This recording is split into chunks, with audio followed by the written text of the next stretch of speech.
Hey folks, Captain James Nelson here with Dude Craft Guitars. Guess what? It is official. I am officially entered into the unofficial contest. Amateur division, I don't know what they're calling this, but it's the Great Guitar Build-Off and it's 2021. Now, if you recall anything from the Great Guitar Build-Off 2020, what had happened was, a few YouTuber type guitar makers, mostly Ben Crow and Matt, and Chris from Texas Toast. So we got Crimson Guitars, Texas Toast. Anyway, they got together with a couple other YouTubers. We had, Tomorrow, we had Jimmy Dresta, a couple guys out there that also do, Brad, had him in there. And, it was really cool.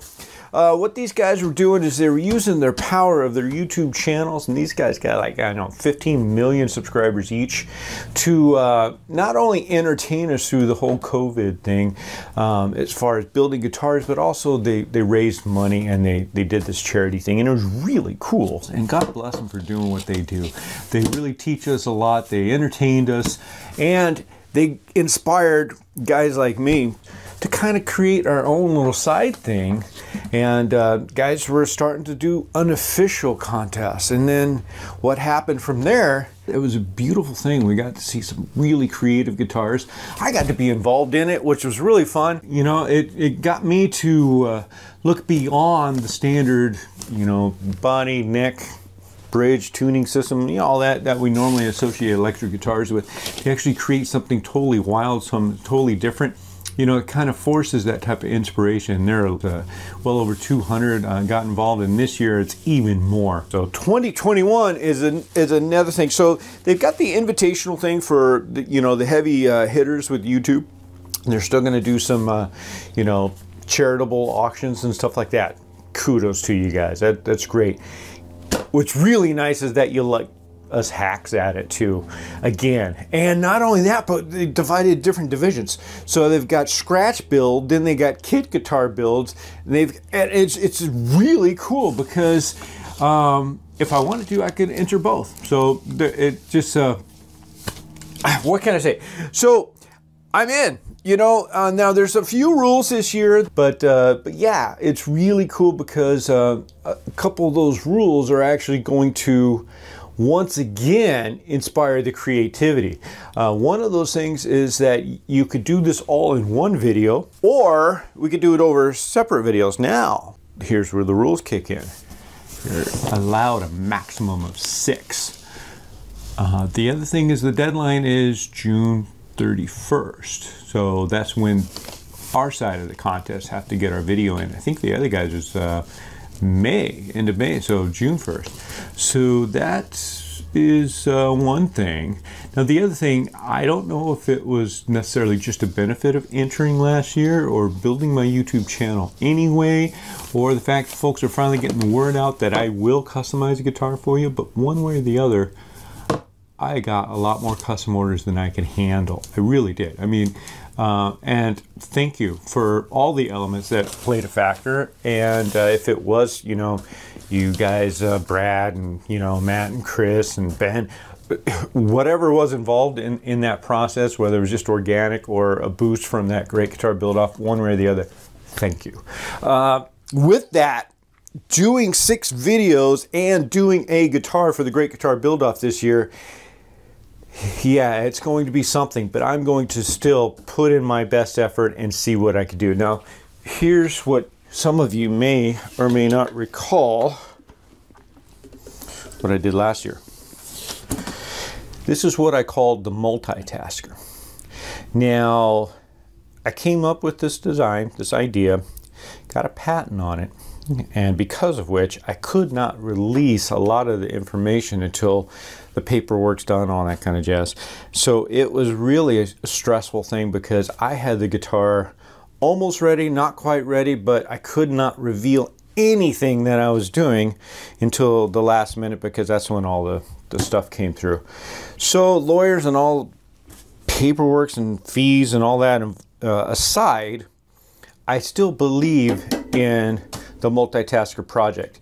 Now, there's some things that I've learned, because if any of you have been following any of my builds, especially when it comes to new designs and prototypes, you know I look at a hunk of wood and cut away everything that's not a guitar. Yeah, that works for some things.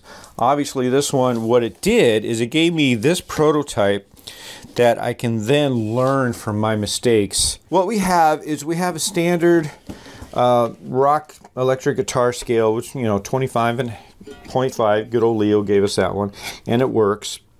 And what I did is a 2 pickup system on that. And all of these panels have a push-pull pot. So it's a 3-panel guitar, push-pull pot that turns it on. So actually it's a pull that turns it on. That way, most of the playing on this is going to be sitting down. I think you see my demo.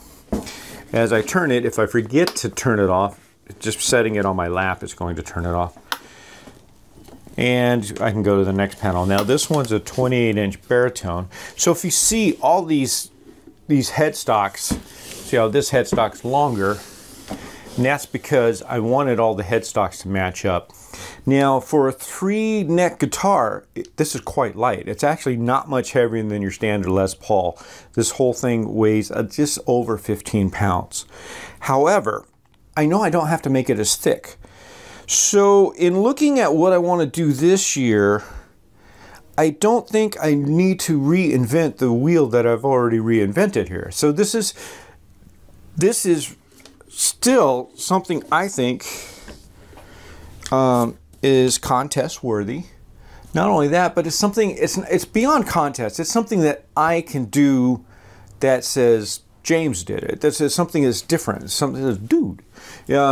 Because, I mean, let's face it, when it comes to electric guitars, solid body type electric especially, it's basically how you decorate it at that point that makes the difference. Well, there's a lot of really good guitar decorators out there.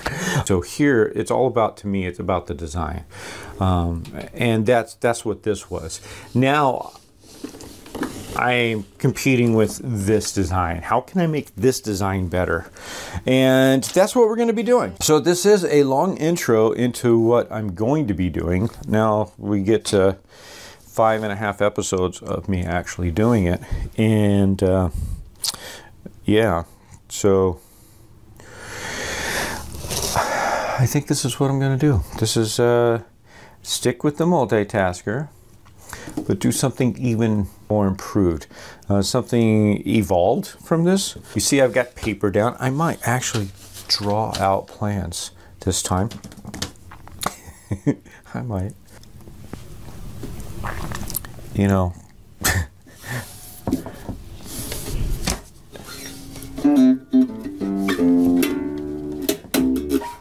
Yeah. Stick around. Probably going to be a lot of B-roll on this. I haven't cut anything yet. I do a lot of the hard cutting outside. A lot of the fine cutting would be on over here on the bandsaw, and the hand stuff inside. No CNC is going to be involved in this, I don't believe, because I've yet to get the thing running.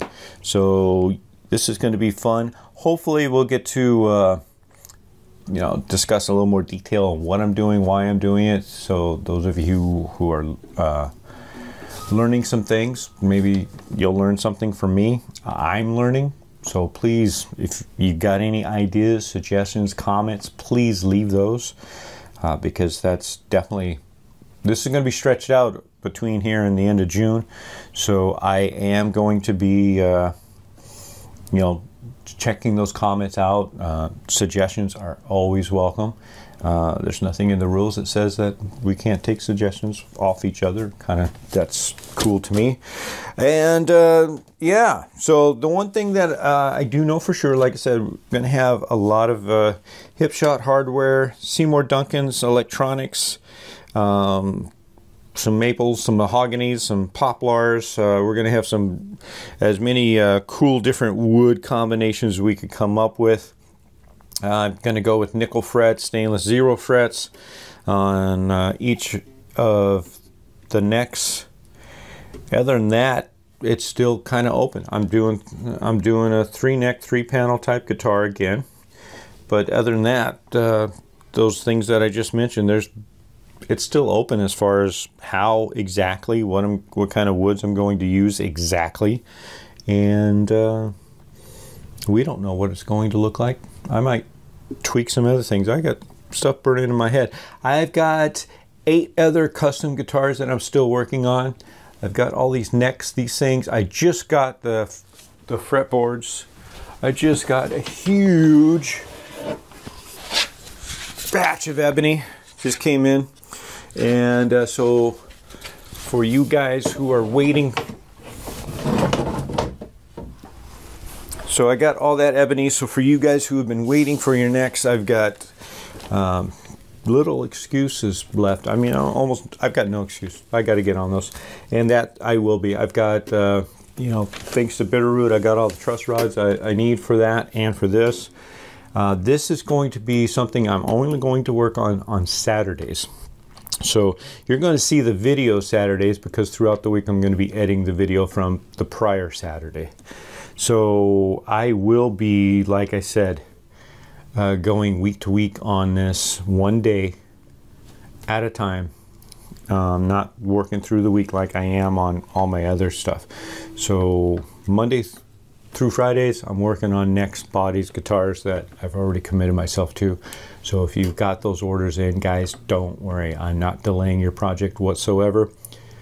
And I'm not delaying your project. Other things may be delayed, like product, but at this point I believe I've got all the fret wire from Jaskar that I need. I've got Exotic Wood Zones, got me all my ebony. I've got Bitterroot with the truss rods. I've got, between Frost and TH&H and my local suppliers, I've got maple, mahogany, walnut. I think I've even got some Wenge. Whatever you've ordered your neck blanks to be out of. Most of these are maple with walnut in the center. And that's a very common package. I may go with that on this. I may do something else. Yeah. Okay, say I just burnt one of my 6 videos doing all this intro. And I'm okay with that. Yeah. Stick around. Let's see what kind of mess I can make.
Thanks again for tuning in to Dude Craft Guitars.